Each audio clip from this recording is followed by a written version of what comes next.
Alright, guys, it is new month, same energy, same vibes. This time also still with the elevator one of sports on the microphone.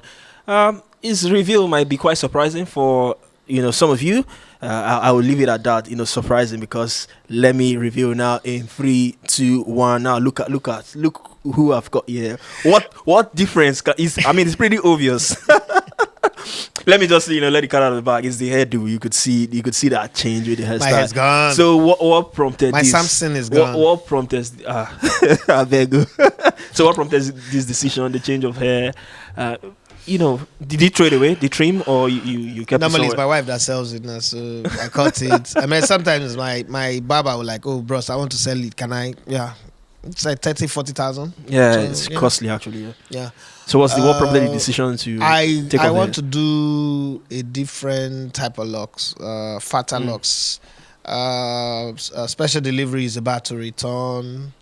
A okay. few other things in my other business is my other life. My other life is catching up with this life, so I want to come out with a different look. I mean, come on, we're in the show business, and the sports side of show business, and sports is the biggest business. This is the time that I have. I mean, obviously from the look of my hairline, you know that I will go bald eventually. So before I get to that bald place where I no longer have hair to play with, I want to play with a lot of them. I want my children to see me with different faces, and so I just, I went to the salon to just shave, and then in the course of the conversation, I just say, you know what? Oh, it was at the salon you made the I made decision. that decision. And I was like, you know what? By December, AFCON will be going on. I've been to Morocco looking like this. I think I want to look different when I go to AFCON. So everybody should just keep watching out. My hair I definitely will go to the AFCON with a different. If I don't lock it, I'll color it. But it's gonna be something different. At some point, you just have to be a maverick with something. If it's with your analysis, with your looks, with your hair, A maverick with a lot of things, with something as well. Someone asked me within the week that apart from football analysis, what else do I think I do well? And I pretty much said that football is not on the top 10 of the things that I do very well. A lot of people will find that surprising. Yeah, as well. but football analysis is not on the top 10. I cook very well. I can compete with anybody. So let's not push chef into the conversation so that I don't disrespect the profession. But I can compete with anybody in cooking. Like, give me your best shot, and I think I'll knock you off the table with my own best shot as well. And I think I'm doing well as a father if I go back to how I was raised. And I think I'm doing well as a father, but the result, the taste of the pudding is in the eating. The result will show when my children grow big. But in this era, no matter how good you do, I mean, social media can also help you raise your children. So you pray that you do your best, and then that best stays with them.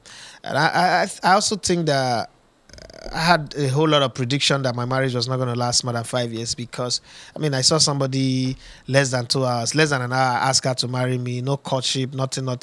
And, I mean, the distance between us was crazy. So we're going strong now. And then we got married. Kids. It's 3 kids, 1 miscarriage if you had that one, and like 2 million adopted children, and about going to 15 years now.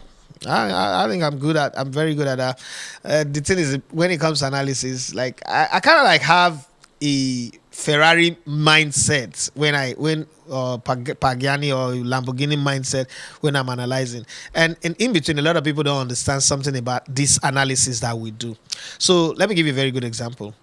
When people disagree with you, if I disagree with you, I'm going to lay down the facts that I have that I think outweighs your position, and I'll leave it there. But what I notice with a lot of people is that when they disagree with me, they turn it into insult. Insulting me does not mean you are right. It also does not mean that I am wrong. It actually means that you're just angry, you're just bitter.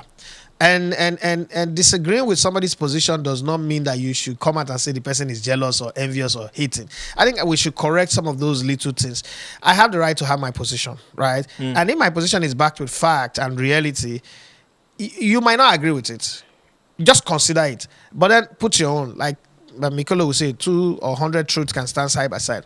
And the whole idea of if you don't agree with me means a problem. It's strange. And then again, when somebody makes prediction and people say you're trying to play God, God will humble you. I don't know what that means. Why is a Nigerian God? Why is a Nigerian God so mean and so wicked, so evil? I was watching this week. I spent time watching a lot of preachers. Like I just, somebody asked me why, like somebody made it his mission, like it will convince me to come back to church. So I said, okay, let me even go back and watch preachers. Maybe they've changed. Maybe something is missing. I mean, I'm a child who grew up in church now. Like I stayed with pastors and I used to love pastors a lot. And I realized, and I saw one pastor that I kind of liked the way he preached. And he was saying something. He said, I've forgotten his name now. He said, Reverend Dr. Omokbai was trying to give, Omokbai is one man of God that I respect. He belonged to the old school guys. And he made some illustration that almost made me dislike or hate Umar Okpai. And these are the things he said. In his village, he had a child, a son that is crippled. He went to his supermarket and he went to the hospital. And the nurse said, "What about your crippled child?" And he said, "Oh, my child will walk today. God will." It's like, what kind of God is that?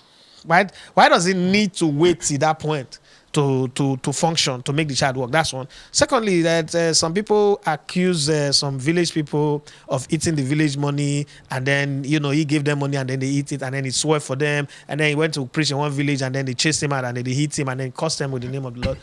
And in the course of conversation, because this guy is following up on me like, I want to win your soul back to Christ. I don't understand whether I'm a Lord tribe, I don't know. And I said to him, I said, my problem with the Nigerian church and the Nigerian God and this white man Jesus that you people are selling is that he's too petty. He's petty, he's genocidal, he's mean, he is afraid of the rich, he only bullies the poor. And the guys, I should explain. I said, go and read the Bible. All the people that God killed were poor people. Even in Israel, it was the poor. The sin, somebody touched the Ark of Covenant, he fried the two brothers. Somebody went to eat showbread. He says, this is the man after my heart. That was a rich man. Those two are poor people. And I went on and on and on and on. I was giving a whole lot of illustrations and all that. And I told him that, listen, if anything happened to poor people in Nigeria, we'll say it's their village people. And all the men of God in Nigeria, all, maybe 80%, God told me, all use that line. God has never told them the cure for cancer. God has not told them the cure for bad politician. God has not told them the solution to electricity problem. Genius things that will make us rich and make us successful. God is always telling you, your mother died in 1991. Your father died. Like, what kind of rubbish is that? So when I was talking to the guy, this is the guy who was trying to convince me to go back to church. I end up almost convincing him to stop going to church. And I told him, I said, no, make your decision yourself or order. So there are quite a lot of things that I can do because, first off, you have to do things with your conviction, right? Yeah. So it's not just football analysis. I wish I could talk basketball like Ayotunde Onobulu. I wish I could talk swimming. I could talk Formula One. I wish I know all that. But then I travel a lot too. So I could talk about traveling, my shared experience of traveling. So there's quite a lot of things that I think I'm good at doing. But I hate when I say something like, no, this is not football. Focus on your football. Like. You see that a lot. But it's very common. In case you're wondering, it is still your very best show. We'll delve into the biggest talking points. At times, we need to talk about, these things as well. Not just, the sporting side of it as well. Bring one or two things into the conversation. Even I want to ask you this question. Mostly done. What's the worst thing that's happened to you in your experience of coming into sports media since 2017? What's the worst thing that's happened to you, like on the show, on the job? On the job, I think it's there was this, I can't remember where exactly, but there was this show I was running. The tension got to me. I think it was the first time I came on camera. I was sweating inside AC profusely. I was sweating. Like, I know what I was. When you're on that AC, they try, gather lines. Okay, I think it was. Yes, when I was trying to get into Nigeria footballers, I think as the interview process, there was shout out to Salu, there was his wife, and there was some other guys, the interview process as well. So quickly on the go, they were trying to see, okay, how you can, because sometimes how you can think fast. Sometimes on the job as a presenter, you need to think fast and give your lines on camera live, sometimes it's live. So I was sweating, there was AC. I was surprised how I eventually got the job in the process as well. But, maybe they saw something, but you could see I was really tense. So that was the high point. I have two. The first one was the day my mom died. That would always stay with me anyway. Yeah, you always share that story. My mom died on a Sunday, and I went to Brilla FM, and we were live. Film Festival was hosting, and I was analyzing.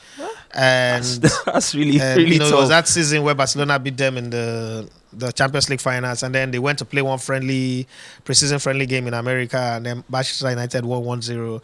And Manchester asked me like, okay, what do you think? Like, if they meet again in the Champions League, do you think that Man United will beat Barcelona? And I said, if they meet 10 times in Champions League, Barcelona will beat them. That this Barcelona team, this is preseason. Anybody can win preseason. Preseason is not a big deal. But the first caller that just called, this one Igbo boy, I've forgotten his name now, but he just said, is this your stupid analysis that make God to kill your mother? You know, God will kill your family. You know, it didn't hurt me that he said that. Come on, I grew up in Warri. It's no big deal. Yabbing is normal. We insult people's mother. And the rest. You get thick skin already. Yeah, I was born with this thick skin. But what pissed me off and made it get to me, I still did the show from that 12 to the 5 p.m. Was the fact that the host of the show, because if not me, I'll cut the call. He didn't cut the call. He was just allowing it. I was like, oh, okay. And it was good anyway because it made me understood the environment where I was working. Even though I've seen worse. I mean, somebody said that they should not allow me use internet. So I've seen worse. Then the second one wasn't insulting. But so when I was signed up in April of 2012 to do Mede Mede, transition from English to Pidgin. Now, if you grow up in Warri, if you're a Pidgin speaker, you know that Pidgin English have a lot of insults. Like, it's yab. So, in this radio station where you are very fast, you're going to talk fast. Means that, and then my scripts are written in English. And some of those scripts, I'm seeing them as the show is about to start because probably the reporter is filing it late. And you're reading in English, you're translating to Pidgin very fast. Man, the first 3 days, I don't feel catch up. I was sweating inside AC. We're in Bogija at the time. Sweating profusely. Like, water was running down. You know how bad it was, that Larry Zamoje realized that this is not the guy that is so smooth, easy.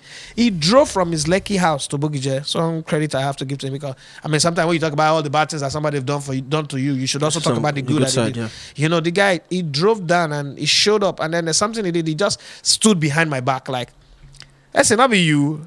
You again, you were to hold this full Nigeria to ransom. I know if you talk Pidgin English, maybe your own language or worry. Yeah, you the former hand, what's they worry you? But I didn't say it in a scolding manner. I said it in a very high motivating manner. But this thing I'm saying now, Timothy will understand because I remember when I brought Timothy to radio where he was sweating inside AC. But it was one of those things that happened. And sometimes I say people like, you know, you guys, it's very easy. It's an easy job. People say that say your job is just to go to the studio and talk. I think it's that easy. I punch you.